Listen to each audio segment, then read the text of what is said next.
Bueno, Fabián, viene el nuevo momento. El nuevo momento. Che, no los aburrí, ¿no? ¿No? Bueno. Pero realmente uno habla no de arte intelectual, porque realmente esta novela, realmente, como les dije, tiene su gran centro en lograr transmitir una emoción. Y es algo que hay que valorarlo, porque en esta época todo está sobrecargado de información. Todo está debilitado por el exceso, la velocidad, el desenfreno. Y la emoción también lleva a la reflexión sobre la infancia que nos constituye. ¿Qué pensás, Fabián? Sí, hola a todos. Muchas gracias por acompañarnos. Gracias a la Fundación, a José Guillermo Godoy. Me dijo que estoy bien, así José Guillermo, ¿no? José Guillermo Godoy. Y a todos ustedes. Gracias Esteban, gracias Eugenia. Efectivamente, creo que como vos dijiste, yo comparto esta idea de que la palabra escrita, ¿no?, puede tener el propósito de recuperar las emociones. Y esto no significa, o al menos para mí en este libro, no significa que nosotros, porque tengamos ese deseo, esa vocación, lo logremos tan fácilmente. Me parece que ahí es donde aparece la búsqueda de construcción del texto desde el punto de vista literario. Es decir, esto que vos dijiste hace un momento citándolo a Tolstoy, ¿no?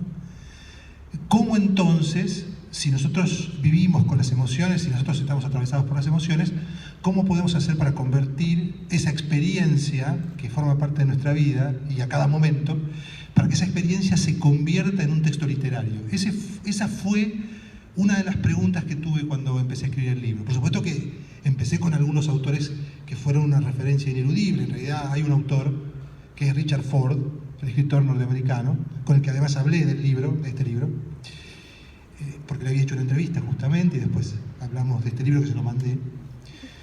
Él había escrito un libro que se llama Mi Madre, y yo quise emular. Como decía Borges, uno al principio, en mi caso no fue solo al principio, seguí siendo un prodigioso mono, ¿no? Uno es un prodigioso mono, dice Borges en un momento, ¿no?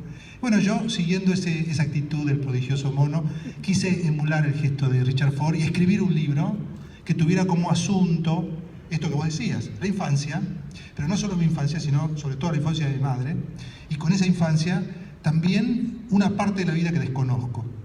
En estos días estuve releyendo con un poco de pena y al mismo tiempo con una gran felicidad, pena porque se murió y felicidad por lo que significa leer a Javier Marías. Y él dice en al menos dos de sus novelas, estoy citando concretamente a Corazón tan blanco, que se las recomiendo, él dice ahí, en un pasaje de la novela, que hay una parte de la vida de nuestros padres, que Richard Ford también lo dice con otras palabras, que nosotros inevitablemente desconocemos. Aunque quisiéramos conocerlo, no podemos conocerlo, porque sencillamente nuestros padres existieron antes de que nosotros naciéramos. Y eso, que está conectado con la emoción, sin duda alguna, pero que tiene que ver en todo caso con la expectativa de la emoción, ¿no? Entonces, ahí, quizás como si yo fuera, o pudiera ser en ese momento, el detective policial de las emociones, o de los recuerdos familiares, empecé a hablar con mi mamá y a preguntarle, bueno, ¿qué historias o qué cosas podés contarme, que se puedan contar, digamos, sobre ese pasado? Y entonces empezó un trabajo de buceo, y ese trabajo de buceo implicó, pero no solo conocer algunas de las historias que yo no podía conocer, sino inevitablemente cómo iba a ser para escribir eso. O sea que la idea que vos planteás de la relación entre la inteligencia y la emoción, para al menos escribir este libro, es clave, porque no se trata solo de como si nosotros pudiéramos juntar emociones en una caja o en un cesto y ver qué hacemos con esas emociones, sino, que claramente lo sabés vos porque vos sos escritor y todos los que escribimos lo sabemos, es cómo podemos hacer para inventar una estrategia, una manera de escritura que convoque a la emoción o que en todo caso la contenga o la tenga en cuenta y que eso pueda llegar a alguien que lo lee.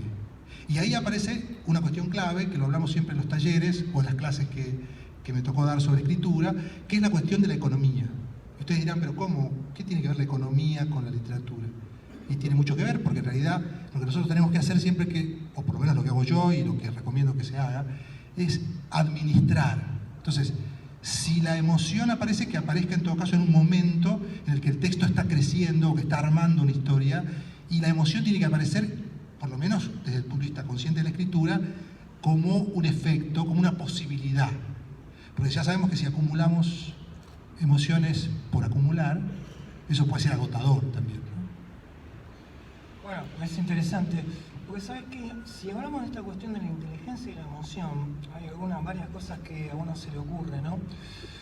Joseph Steiner, un gran crítico literario, también humanista, que murió hace pocos años, él siempre destacaba que el artista es el ejemplo de un tipo de inteligencia quizás superior o poco comprendida, que es justamente la inteligencia que logra comprender a partir de la intuición y no del razonamiento y la deducción. Y hay un tema en esa relación entre inteligencia, texto literario y emoción que parece que es una diferencia respecto a cierta idea de la filosofía. Porque la filosofía es el camino de premisas, deducciones, lógicas, un camino.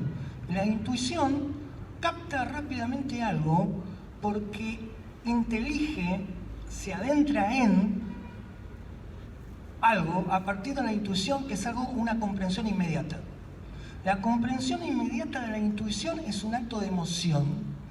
Y el artista, yo creo que vive intuyendo emociones, vive intuyendo ideas, vive intuyendo necesidades de expresión, y por eso que hay una inteligencia emocional que muchas veces se plasma en los textos literarios, el tuyo es un ejemplo, y que es testimonio de cierta forma de artista que comprende a partir de intuir emociones y después encontrar una economía para expresarlas por las palabras. Una primera cosa.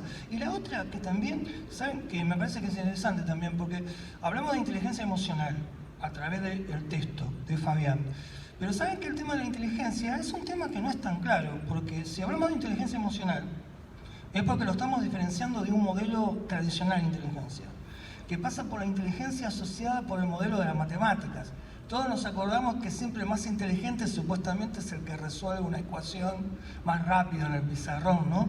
Y hace varios años en Harvard surgió la doctrina de las inteligencias múltiples, donde la inteligencia en realidad es muchas, y por lo tanto al poeta y al escritor le corresponde una inteligencia que puede ser la inteligencia deductiva también, pero que su centro es la inteligencia de la emoción. Y esa inteligencia de la emoción lleva también a ser sensible frente a cosas que muchas veces no pensamos o no damos por relevantes. Por ejemplo, el acto de la contemplación. Fíjense, justamente yo no sabía, acá, bueno, lo que se llama la contaminación atmosférica, lumínica, ¿no? Hace que no podamos ver el cielo. Pero si lo viéramos sería un acto de contemplación, semejante a la contemplación que yo les hablaba, que Fabián comparte con tu hijo, con Bruno, ¿no? Y además, la inteligencia y la emoción del artista lleva a través de la emoción, enfrentarse al tema del miedo a la muerte y la búsqueda de algún tipo de inmortalidad.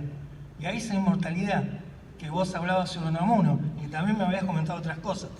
Sí.